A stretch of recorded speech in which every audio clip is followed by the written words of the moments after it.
Welcome, everyone. Today's topic is going to be an interesting one. I'm going to share with you 30 rare and powerful English words to boost your vocabulary. I did this to make a practical guide for ESL learners, professionals, and language enthusiasts. And of course, if you find them helpful, I will create more lists of this type in the future for your use. Also, I'm going to have some resources in the description. So at the end of the video, check the resources link in the description. Alrighty, so let's get started. First up, let's just understand that having a strong vocabulary isn't about just sounding smart. You might want to do that, but it also helps you communicate clearly and confidently. It helps you express complex ideas very easily. And then lastly, you will stand out in business writing and in daily conversations, and generally in business as well. So this list features 30 rare and powerful words to expand your English fluency. First up, garrulous. This means excessively talkative, and you use it in a sentence in this way. This as an example. The garrulous neighbor chatted for hours. And why this becomes useful, it helps describe overly talkative, chatty people in social or work settings. So those of you, such as our Spanish speakers and some of our Scottish speakers, etc., uh, we don't roll the R's when you see a double R in English. So it's garrulous. Next up, we have perspicacious. This word means that you're mentally sharp and insightful. How to use it? For example, she's a perspicacious reader of human behavior. Why is it useful? This is great for talking about analytical or emotionally intelligent people. Perspicacious. Next, we have sagacious, meaning wise and sound in judgment. How do you use it? The sagacious leader guided the team calmly. The sagacious leader guided the team calmly. So why is it useful? It is perfect for describing mentors, leaders, or advisors. Sagacious. Next,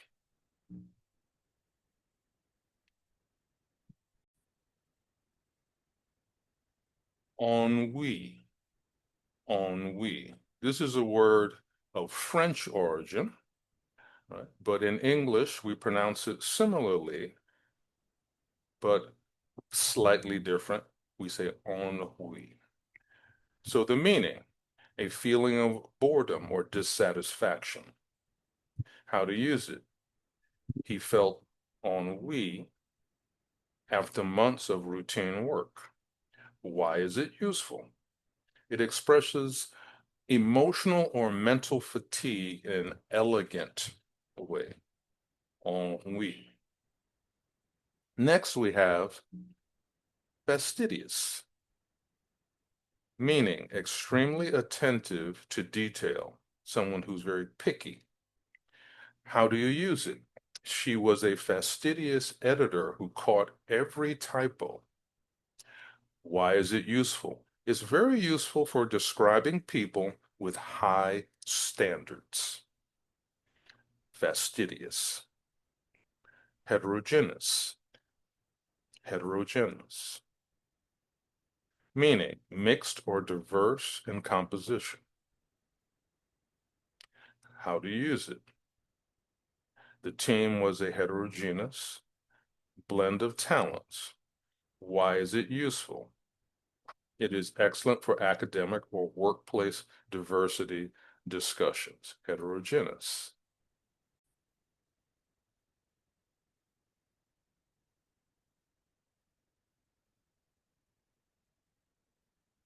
Next, we have inscrutable. The meaning here is hard to read or to understand. How do you use it? For example, his expression was completely inscrutable. Why it's useful? It describes complex or mysterious people and situations. Inscrutable. Next, we have ubiquitous. The meaning, something that is found everywhere. How do you use it? For example, Wi-Fi is now ubiquitous in urban areas. Why is it useful? It describes things that are common or widespread. Ubiquitous. Next, we have ephemeral. The meaning is short-lived and fleeting. How do you use it? The beauty of the cherry blossoms is ephemeral. Why is it useful? It is great for poetic or emotional descriptions. Ephemeral. Next, we have ineffable, meaning too great to describe in words. The view was ineffable and unforgettable. Why is it useful? It expresses emotions or moments beyond words. Ineffable. Obfuscate, meaning to deliberately make something unclear. How to use it? The report seemed designed to obfuscate the facts. Why it's useful? Often used in business, legal, or political contexts. Obfuscate. Juxtapose, meaning place side by side to contrast. How to use it? The film juxtaposes comedy with tragedy. Why it's useful? Useful in analysis and creative descriptions. Juxtapose. Next, we have sycophant, meaning a flatterer seeking personal gain. How to use it? The boss was surrounded by sycophants. Why it's useful? Describes people who are insincere for some advantage they're looking for. Next, we have mellifluous, meaning sweet sounding or pleasant to hear. Her mellifluous voice captivated the audience. Why it's useful? Ideal for describing music, speech, or tone. Mellifluous. Lethargic, meaning sluggish or lacking energy. How do you use it? After the meal, everyone felt lethargic. Why it's useful? Common in health, productivity, or daily conversations. Lethargic. Next, we have verbose, meaning using too many words. How to use it? The instructions were too verbose to follow. Why it's useful? Helps describe unclear or overly long communication. Verbose. Serendipity, meaning a happy and unexpected discovery. How to use it? Meeting her at the airport was pure serendipity. Why it's useful? Expresses delightful or lucky surprises. Serendipity. Next, we have loquacious, meaning chatty and talkative. How to use it. The loquacious barrister, or barista, depending how you want to pronounce it, made the wait enjoyable. Why it's useful. Describes cheerful or energetic speakers. Next, we have recalcitrant, meaning stubbornly resistant to authority. The recalcitrant student refused to comply. Why is it useful? Describes resistance in behavior or attitudes.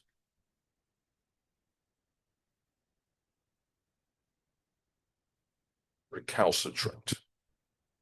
Next, we have eloquent, meaning fluent and persuasive in speech or writing. How to use it. Her eloquent presentation won over the audience. Why it's useful. Perfect for describing strong communicators. Eloquent. And then next we have ambivalent, meaning having mixed feelings. How to use it. He was ambivalent about quitting his job. Why is it useful? It describes emotional conflict or indecision. Ambivalent. Next we have quintessential, meaning perfect example of something. How do you use it? She's the quintessential remote worker. Why is it useful? It highlights ideal or typical examples. Quintessential. Next, we have aplomb, meaning self-confidence, especially in a demanding situation. How to use it? He handled the tough questions with aplomb. Why is it useful? Great for describing grace under pressure. Aplomb. Next, we have disparate or disparate, depending on the speaker. Both are correct. Meaning fundamentally different or distinct. The project brought together disparate viewpoints or disparate viewpoints. Why it's useful. Useful when discussing contrast or diversity. Disparate or disparate. Next we have capitulate, meaning to surrender or give in. How do you use it?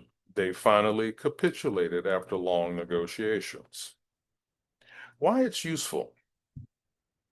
It's used in conflict, diplomacy, or negotiations. Capitulate. Next we have bellicose, meaning aggressive or ready to fight. How to use it. His bellicose attitude stirred tension in the meeting. Why is it useful? Ideal for describing hostile or combative behavior.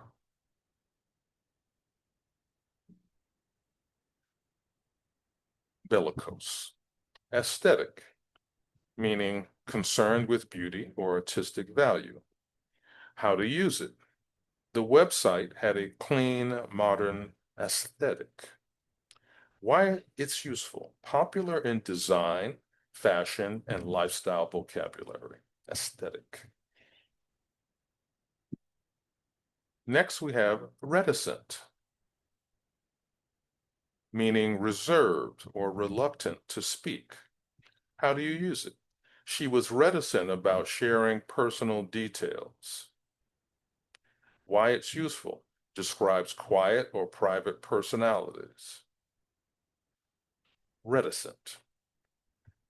Esoteric, meaning intended for a small, specialized audience. How do you use it? The lecture was too esoteric for beginners. Why it's useful. Used in academic or technical discussions. Esoteric. And lastly, pragmatic, meaning practical and realistic. How to use it. His solution was creative, yet pragmatic. Why it's useful. essential for workplace planning or leadership contexts. So let's recap and review. You've learned 30 rare but highly useful English words. 30 rare but highly useful English words. These terms will expand your vocabulary, help you sound more fluent and precise, and improve writing, speaking, and comprehension. Pick 5 of your favorites and start using them today. And then you might even want to do 5 per week. Well, depends on your schedule and your interest. But pick 5 favorites and start using them today. And here's a challenge. I said pick 5, so use at least 5 of these words. And if you're a journaler, then you can use them in a journal entry. If you're not a journaler, you might want to consider journaling. You can use them in a work email, as appropriate, of course. Or you can use them in a conversation or social media post, as appropriate. And repeat weekly, as I said before. Build your confidence and become more fluent. Continue improving. This is a valuable skill, continuous improvement of yourself. Read articles and books in English. Watch business and academic videos with subtitles. These are 2 of my favorites, right? The first 2. Write down daily using new words, or write these words out, basically. Practice with a teacher, coach, or language partner. Right? So if you don't have a teacher or you don't have a coach, find a language partner.